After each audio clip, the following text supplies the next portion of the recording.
사도행전 1장 1절에서 5절입니다. 데오빌로님, 나는 첫 번째 책에서 예수께서 행하시고 가르치신 모든 일을 다루었습니다. 거기에 나는 예수께서 활동을 시작하신 때로부터 그가 택하신 사도들에게 성령을 통하여 지시를 내리시고 하늘로 올라가신 날까지 하신 모든 일을 기록했습니다. 예수께서 고난을 받으신 뒤에 자기가 살아계심을 여러 가지 증거로 나타내셨습니다. 그는 40일 동안 그들에게 여러 차례 나타나시고 하나님 나라에 관한 일들을 말씀하셨습니다. 예수께서 사도들과 함께 잡수실 때에 그들에게 이렇게 분부하셨습니다. 너희는 예루살렘을 떠나지 말고 내게서 들은 아버지의 약속을 기다려라. 요한은 물로 세례를 주었으나 너희는 여러 날이 되지 않아서 성령으로 세례를 받을 것이다. 지난주까지는 마태복음에서 요한복음까지 네 권의 복음서를 계속 이어서 설명드리겠습니다. 오늘부터는 사도행전을 살펴보도록 하겠습니다. 복음서들과 사도행전은 관점이 다릅니다. 보는 눈을 달리 하셔야 돼요. 복음서들은 거의 공통되게 예수께서 하나님의 아들 그리스도다라는 사실을 증언하는 것, 그것을 밝히고 가르쳐주고 또 그것을 믿으라 하는데 집중을 합니다. 사복음서 중에 요한복음서를 쓰신 사도 요한은 자신이 그 복음서를 기록한 복음서를 읽는 독자들이 이 복음서를 읽으면서 어떤 깨달음을 갖기를 원하는지 그 기록의 목적을 이렇게 분명하게 밝혀놓았습니다. 요한복음서 20장 30절 31절에 보면 예수께서는 제자들 앞에서 이 책에 기록하지 않은 다른 표징도 많이 행하셨다. 그런데 여기에 이것이나마 기록한 목적은 여러분으로 하여금 예수가 그리스도요 하나님의 아들이심을 믿게 하고 또 그렇게 믿어서 그의 이름으로 생명을 얻게 하려는 것이다. 요한복음서뿐만 아니라 마태, 마가, 누가복음서도 공통되게 예수께서 어떤 분이신지를 설명해 줍니다. 바로 예수께서 하나님의 아들 그리스도다라는 사실을 설명을 해주고 그분을 믿음으로 죄와 사망에서 구원을 받고 영생을 얻어야 한다. 이런 내용들을 집중적으로 강조하며 기록을 합니다. 그렇기 때문에 이 복음서를 읽을 때에는 이 네 권의 복음서를 읽을 때에는 바로 이런 관점에서 예수 그리스도에게 초점을 맞추면 됩니다. 복음서를 읽으실 때에는 많은 말씀, 많은 사건, 또 등장하는 많은 인물들이 있는데 그 모든 것은 다 이렇게 하나로 합쳐져 있다는 거죠.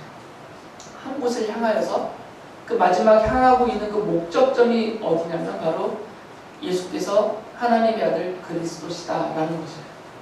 복음서는 그런 관점으로 보시면 됩니다. 근데 사도행전은 좀 다릅니다. 사도행전은 예수 그리스도의 복음을 믿는 성도들과 교회들의 이야기예요. 사도들이 전파하기 시작한 이 복음을 믿음으로 받아들인 성도들에 대한 이야기, 그리고 그 성도들이 모여서 이룬 그 교회들의 이야기가 바로 사도행전의 내용입니다. 그래서 사도행전의 그 내용을 보면 복음서들이 언급하고 있는 바로 예수 그리스도의 이 십자가 복음이 누구를 통해서 어떻게 전파되었는지 그것을 말해줍니다. 그리고 그 복음을 믿은 성도들은 어떤 사람들인가, 그리고 그들은 어떻게 살았는가, 사도행전은 이 이야기를 하는 성경입니다. 사복음서와 좀 다릅니다. 관점이 그래서 달라야 돼요. 사도행전은 이러한 이야기들, 이 복음을 누가 어떻게 전파했는지에 대한 이야기, 그리고 그들의 전파를 받은, 그래서 그 복음을 받아들인 그들이 누구이고 그들은 어떻게 살았는지 이 이야기들을 쭉 써가면서 그 이야기들 안에 담겨져 있는 의미를 말하려고 해요. 그냥 전설따라 삼천리처럼 아니면 그냥 우스갯소리처럼 이렇게 막 말을 늘어놓은 것이 아니라 그 사건을 이야기로 다루면서 이 일의 의미가 무엇인지, 지금 기록하고 있는 이 이야기가 갖고 있는 그 의미가 무엇인지를 전달하려는 목적으로 기록을 했어요.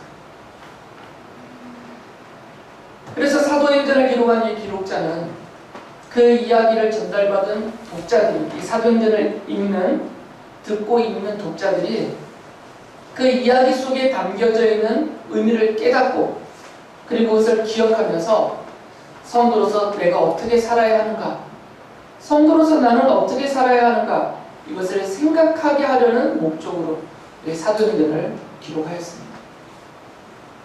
기록 목적이 다르다면 그것을 보는 관점도 달라야 되는 거죠.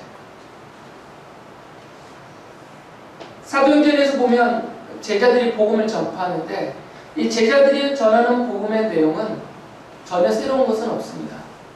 이미 사복음서에 기록되어져 있는 그 모든 복음의 요약들이에요. 그러니까 사도행전을 읽으면 복음서에 설명되지 않은 그 복음의 내용, 그것을 새롭게 풀어서 설명한다든지 또는 그 복음에 포함되지 않은 또 다른 계시와 말씀을 전하면서 그것을 더 깊게 설명하려고 하는, 더 의미를 부여하는 이런 것은 없어요. 사도행전에서 이 복음 전파자들이 전하는 복음의 내용은 아주 간결하고 집약되어 있습니다. 이미 복음서에서 충분하게 설명된 그 내용들의 요약이고 함축이죠. 물론 이분들이 사도행전에 기록된 그 내용만 말하고 가르쳤다는 건 아닙니다. 사도행전의 기록자는 이 기록의 의도와 목적이 정해져 있기 때문에 다시 여기서 사도들이 일일이 한 복음에 대한 설명, 설교, 가르침을 다 받아 쓰지 않았어요. 그건 복음서 이미 충분하니까 그것을 아주 집약해서 짧게 전하면서 정말 사도행전의 기록자가 관심 있게 다루고자 하는 내용은 뭐냐면 그 복음을 전한 사람들이 어떤 사람이고 그들이 전한 복음을 믿음으로 받아들인 사람들은 누구이고 그 복음을 받아들인 사람들은 어떤 변화 속에서 어떻게 살았는가, 이것을 알려주려는 목적으로 기록했기 때문에 이 복음의 내용을 장황하게 넣어놓지는 않습니다. 그 내용은 이미 이 사복음서 안에 충분하고 완전하게 다 기록되어 있기 때문입니다. 물론 학자들은 이 사도행전의 기록 시기와 그 네 권의 복음서의 기록 시기를 연구하고 따져서 선후를 결정을 합니다. 최종적으로 답이 내려지지는 않았어요. 어떤 성경이 제일 먼저 기록됐고 기록된 연도의 순서가 어떻게 되는지는 정확히 알 수는 없습니다.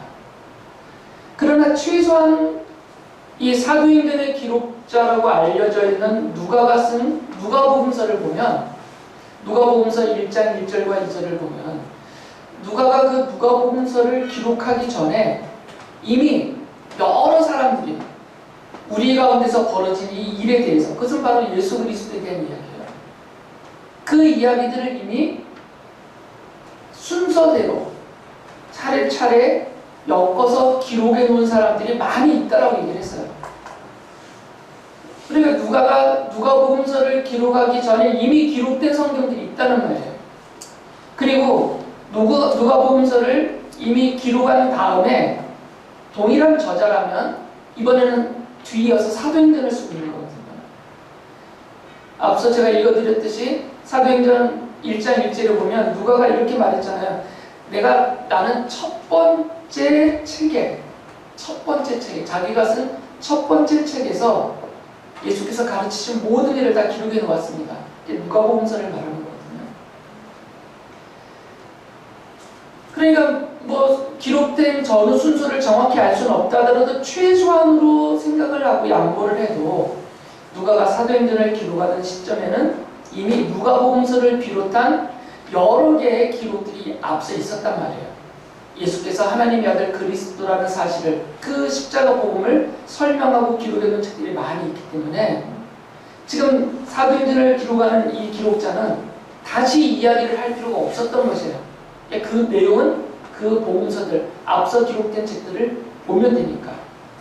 그래서 사도행전 안에는 이 복음의 내용이 많이 나오지는 않습니다.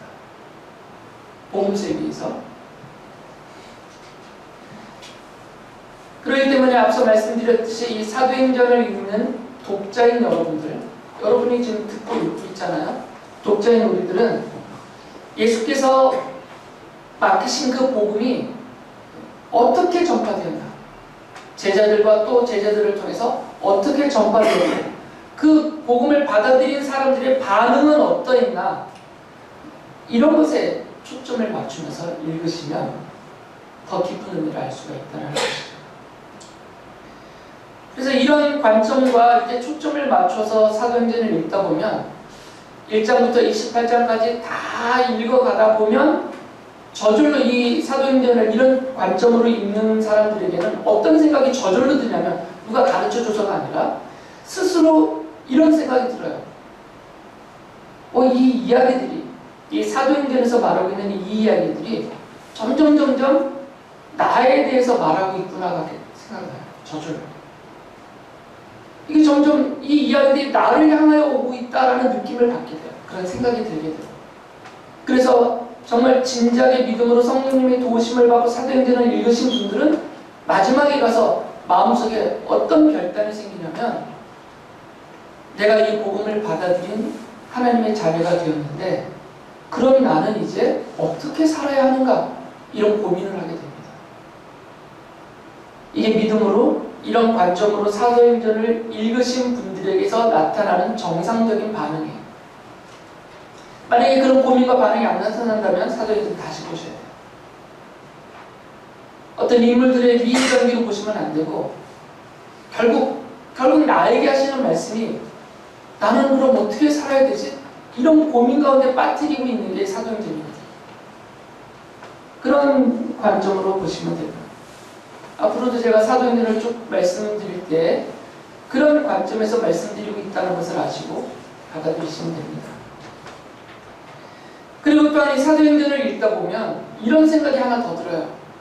내게 지금 이 복음이 어떤 과정을 통해서 전파되었는데, 나에게 전파된 이 예수 그리스도의 십자가 복음이 얼마나 큰 가치가 있는지, 이게 대충 읽거나 대충 받아들이거나 아니면 받았다가 다시 꺼내서 감춰놓거나 버려두거나 하는 이렇게 별 가치가 없는 이게 아니라, 이 복음이라는 게 얼마나 큰 가치가 있는지, 세상 어떤 것보다도 비교될 수 없는 가장 큰 가치, 정말 값으로 따질 수 없는 그런 가치가 있구나, 이런 걸 알게 되고요.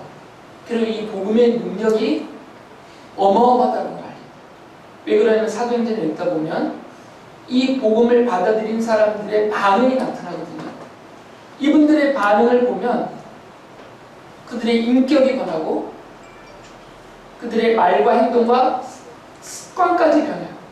가치관과 세계관이 변하고 이들이 목적하고 바라보는 게 바뀌고 가정이 바뀌고 사회가 바뀌고 민족이 바뀌는 역사들이 사도행전에 나타나요. 이게 다 복음으로 인해서 생겨난 반응들이거든요. 그러니까 사도행전에 보면 지금 내게 전파된 사도들로부터 시작하여서 그의 제자들의 제자들을 이어서 나에게까지 복음을 전파해 주신, 그래서 내가 받아들인 이 복음이 얼마나 가치 있고 얼마나 큰 능력이 있는가, 이걸 깨닫게 됩니다. 이것들이 합쳐지면 이 복음을 믿는 성도로서 나는 어떻게 살아야 되는가, 그런 고민에 빠지게 된다는 거죠. 그리고 사도행전에 보면 대조되는 게 나타납니다. 이 복음을 거절하는 사람들의 반응. 사도들과 제자들이 복음을 전할 때 그 복음을 받아들이지 않고 거절하고 적극적으로 아예 대적까지 반대까지 하는 이 사람들의 반응과 이 복음을 믿는 사람들의 모습을 이렇게 대조하고 있어요. 계속해서. 사도행전 기록자는 이런 대조를 강하게 표현하고 강하게 묘사합니다. 믿는 사람들 이야기만 쓰지 않아요. 이 복음을 받아들인 사람들이 이야기만 쓰지 않고 한편에서는 이 복음을 전하는 사람과 받아들인 사람들의 이야기를 쓰고 또 다른 면에서는 이것을 복음을 받아들이지 않는 거절하고 대적하는 사람들의 반응 이걸 함께 대조시켜주고 있어요. 독자들로 하여금 보라는 것입니다. 이걸 대조하고 있는 이 모습을 읽으면서 보라는 것이에요. 그걸 보다 보면 어떤 생각을 갖게 되느냐 사도행전은 그것을 말해주거든요.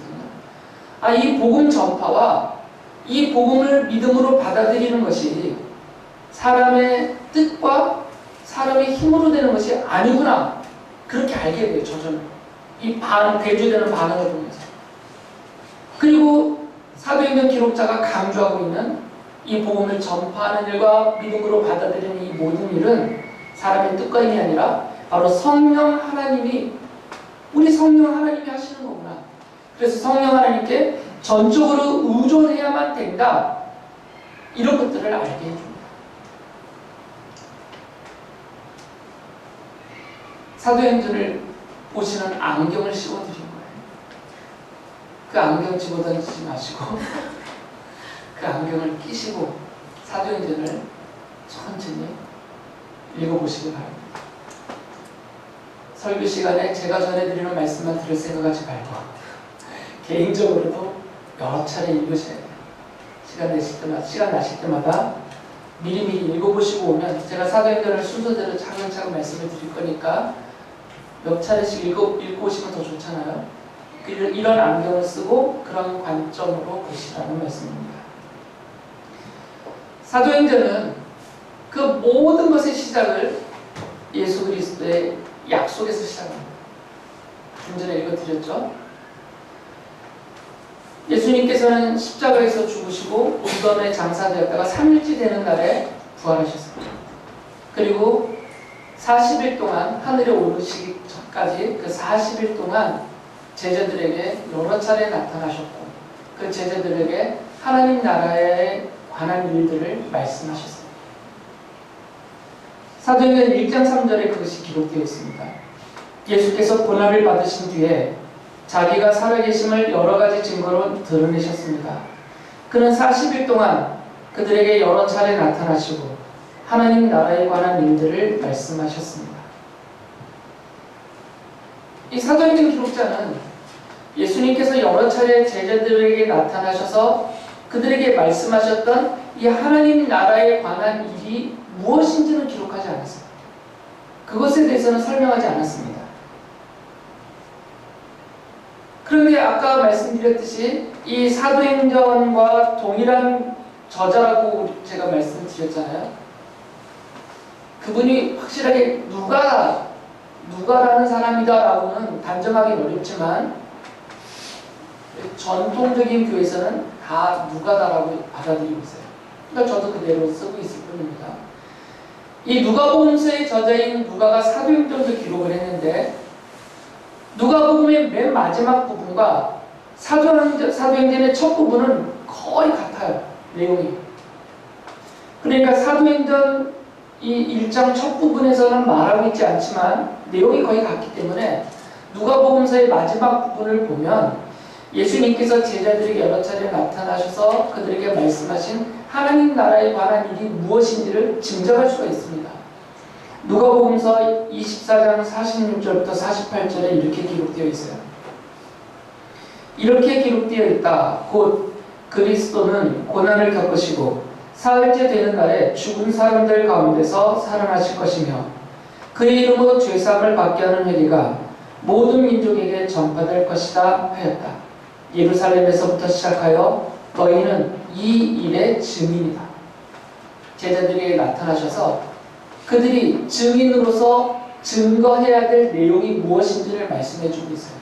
바로 이게 하나님 나라에 관한 일들에 대한 요약이죠.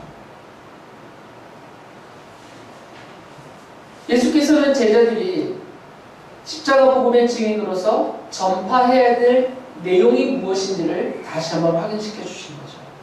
너희들은 이렇게 전하라. 너희들이 듣고 보고 경험한 나에 대한 이야기들을 이렇게 전하라. 그 내용을 분명히 말씀하셨을 것이고, 그리고 제자들에게 앞으로 너희들이 어떻게 이 복음을 전할 수 있게 될지, 연약한 제자들 너희들이 어떻게 담대하게 이 복음을 전하게 될지, 그런 것들에 대해서 말씀하셨을 것이에요. 사도행전은 그 복음에 대해서는 앞서 설명해드렸듯이 이미 복음서들이 충분히 말하고 있기 때문에 여기서 다시 구체적으로 설명하지 않았을 뿐인 것이죠. 그러나 그 하나님 나라에 관한 일이라는 말 속에 이게 다 담겨져 있는 거죠. 그래서 사도행전은 그 내용을 설명하기보다는 이 명령을 받은, 복음의 증인으로서의 이 사명을 받은 제자들이 어떻게 그 복음을 증언할 수 있을지를 강조해요. 그게 바로 사도행전 1장 4절에서 5절까지의 내용입니다. 예수님의 약속이에요. 이렇게 말씀하셨어요. 너희는 예루살렘을 떠나지 말고 내게서 들은 아버지의 약속을 기다려라. 요한은 물로 세례를 주었으나 너희는 여러 달이 되지 않아서 성령으로 세례를 받을 것이다. 방법을 알려주신 거죠. 이제 제자들이 전해야 될 복음의 내용은 이미 다 알려주셨어요. 3년 동안 주님과 같이 경험했던 바로 그것이죠. 그런데 그 복음을 어떻게 전할까? 이제 예수님도 하늘로 올라가시고 우리만 덩그러니 남아있고, 예수님을 죽인 자들은 우리도 잡아 죽이려고 하고 있고, 이 두려움과 있는 제자들이 어떻게 이 복음을 전할 수 있게 될지에 대해서 알려주시는 것이에요. 바로 약속입니다. 하나님이 그들에게 어떻게 주신다고 했어요? 성령으로 세례를 받게 해주신다는 거죠. 그러면 이제 증인이 된다는 거죠. 성령으로 세례를 받으면 그때부터 너희들은 이 복음의 증인으로서 담대하게 나가서 증거할 수 있다라는 말씀이에요. 그 전까지는 안 된다는 겁니다. 왜 그러냐면 이 복음 전파는 사람의 뜻과 힘으로 되는 것이 아니기 때문에 하고 싶어도 못해요. 성령님이 제자들에게 임하실 때 성령님이 그들을 사로잡아서 그들의 필요를 채워주시고 그들을 담대하게 만들어주시고 그들이 복음을 전파할 때 그 전파가 능력 있게 해주시고 그 능력의 복음을 듣는 사람들을 성령님이 변화시키기 때문에 성령님이 오시지 않으면 못한다 이거예요. 그래서 십자가 복음을 제자들이 전파할 수 있도록 성령으로 세례를 받게 해주겠다라고 약속하신 것이에요. 예수께서 그들에게 성령으로 세례를 받게 하실 것인데 그들이 이 성령을 받는 그 이유, 왜 예수께서 그들에게 성령을 베풀어 주시는지, 왜 성령님이 그들에게 오게 하시는지 그 이유를 분명하게 설명해 주셨어요. 잘 알고 계시는 구절입니다. 사도행전 1장 8절에 이렇게 말씀하셨어요. 그러나 성령이 너희에게 내리시면 너희는 능력을 받고 예루살렘과 온 유다와 사마리아에서 그리고 마침내 땅끝에 이르러 내 증인이 될 것이다.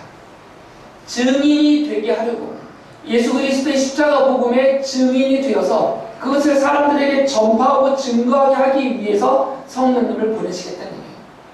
다른 말로 하면 성령님이 임하시면 증인이 된다 그 얘기예요. 증인으로 이 일을 할 수 있다는 것이죠. 사도행전을 계속 읽어보면 주님이 약속하신 대로 오순절에 사도행전 1장 15절과 2장 1절 3절을 참고해보면 오순절에 제자들과 그 제자들과 함께 있었던 한 120명쯤 되는 성도들에게 성령님이 임하셨어요. 그리고 성령으로 충만하게 된 그들은 각 나라의 말로 이스라엘 사람들이 쓰는 아람어나 히브리어 이 말뿐만 아니라 그리스 말로 또 아프리카 말로 아시아의 말로 각 나라의 말로 하나님의 큰 일을 말하였어요. 명절이었기 때문에 오순절의 명절이었기 때문에 예루살렘에 모였던 각 나라 출신으로서 예루살렘에 모였던 사람들이 자기 나라 말로 알아들었어요. 아프리카에서 온 사람은 아프리카 사람들이 쓰는 말로 이 성령의 충만함을 입은 사람들이 말하고 있는 하나님의 큰 일을 알아들었어요. 로마에서 온 사람은 자기네가 쓰는 말로 알아듣고, 그리스에서 온 사람은 또 그 말로 알아듣고, 아시아에서 온 사람은 그 말로 알아듣고, 각 나라와 민족이 쓰는 말로 이 120명의 제자들이 선포하고 있는 하나님의 큰 일을 그들이 알아들었어요. 베드로 사도는 베드로전서 1장 12절에 그 일에 대해서 이렇게 말을 했습니다. 그 일들은 하늘로부터 보내주신 성령을 힘입어서 여러분에게 복음을 전한 사람들이 이제 여러분에게 선포한 것입니다. 베드로와 다른 제자들, 그리고 이 120명의 제자들, 그리고 이들의 전도를 받아서 또 복음 전파자로 나섰던 이 모든 사람들은 다 성령을 받고 성령의 힘을 입어서 성령의 힘으로 복음을 전파할 수 있었다라는 거죠.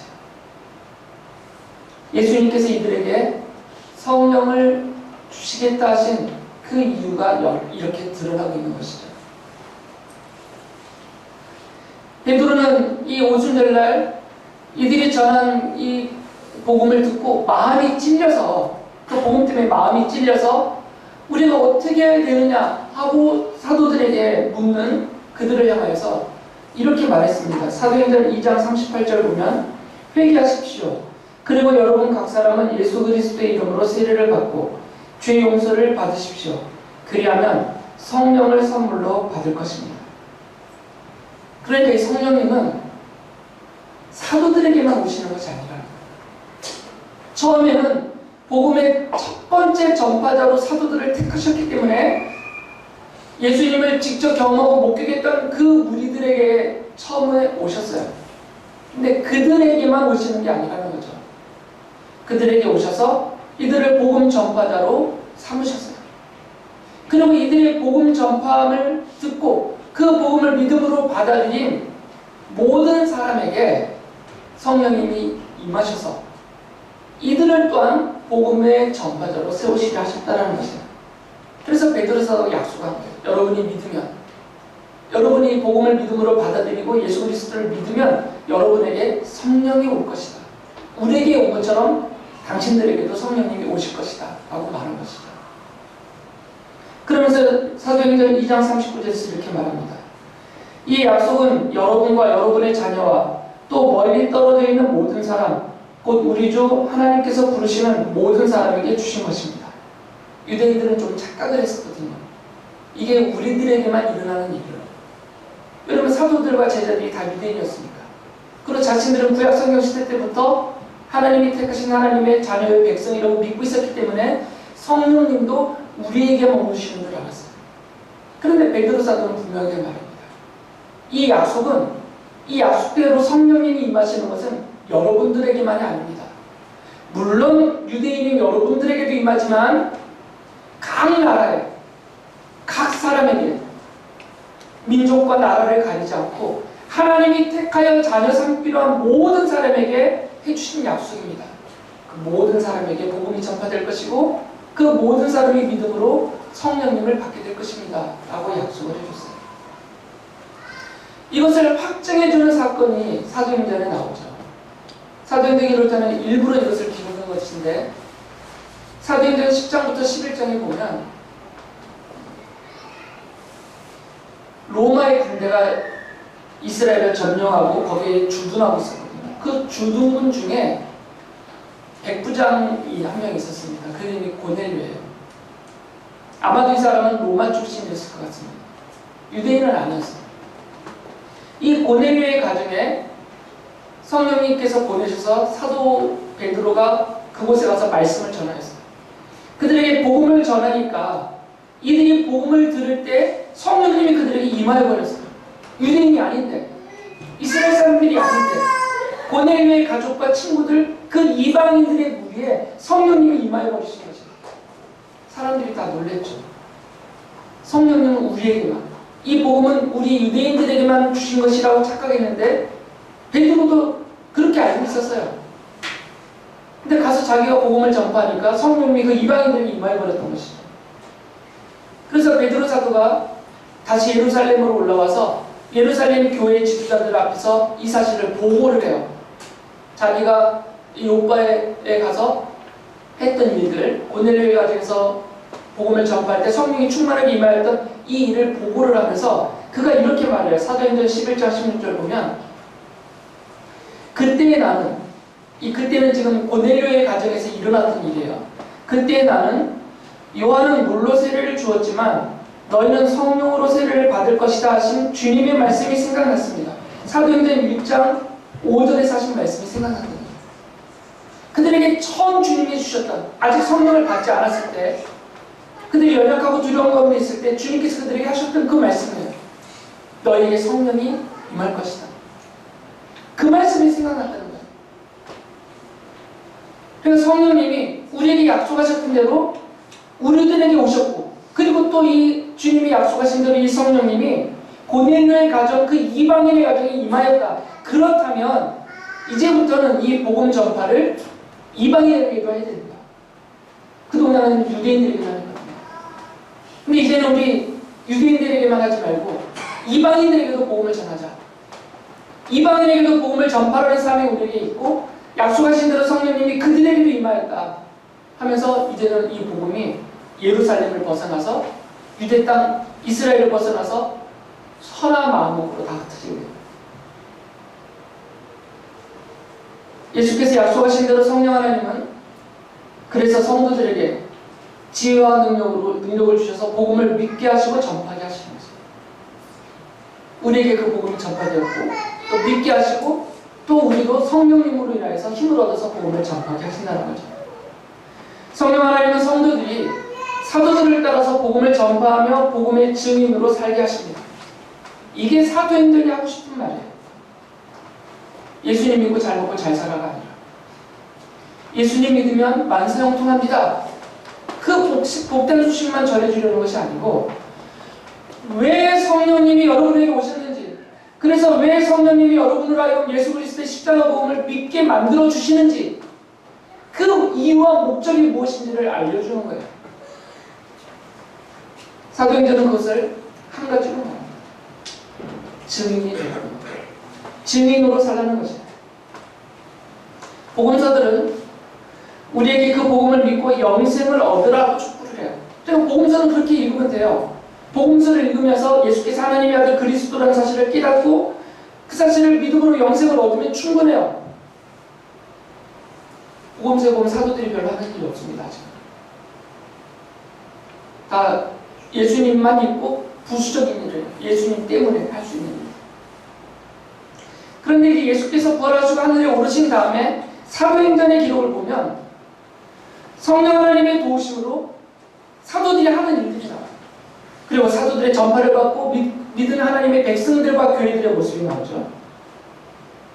그래서 이 사도행전은 바로 성령 하나님의 도우심으로 예수 그리스도의 십자가 복음을 믿고 영생을 얻은 우리에게, 이제는 사도들 이야기가 아니에요. 이제는 베드로 이야기가 아니고 바울 얘기가 아니에요. 이제는 예루살렘 교회가 아니고 고린도 교회 얘기가 아닙니다. 이제는 내 얘기가 되어버리는 거죠. 여러분, 나에게 성령이 왔으니까. 여러분에게 성령님이 오시지 않으면 예수님 못 믿어요. 예수님을 믿고 있다는 것 자체가 이미 성령님이 여러분에게 오셨다는 거거든요. 그럼 이제는 이 이야기는 내 얘기가 되어버린 것이고 우리 교회 이야기가 되는 거죠. 여러분, 성령님이 우리에게 오셨기 때문에. 제자들에게 말씀하신 것과 동일하게 바로 이 믿음을 우리가 갖게 해주셨으니까 그 믿음을 가지고 복음의 증인으로 살라고 우리에게 촉구하는 것이 바로 사도행전입니다. 하나님의 마음은 이 사도행전의 이야기가 사도들이 썼던, 교회들이 썼던, 우리 믿음의 선배들이 써왔던, 그렇게 이어왔던 이 사도행전의 이야기가 바로 나에게서, 우리에게서, 우리 교회에게서 계속되도록 그것을 원하시고 또 그렇게 할 수 있도록 우리에게 성령 하나님으로 지금도 충만하게 해주시고 계십니다. 이 주님의 뜻을 사도행전을 읽으시면서 깨달으시고 고민 좀 하셔서 내가 어떻게 살아야 될까를 고민하시면서 이 사도행전을 통해서 우리에게 이미 답을 던져주시는 그 답을 거부하지 마시고 예수 그리스도의 십자가 복음의 증인으로 살아가는 모든 성도들과 우리 교회가 될 수 있기를 바랍니다.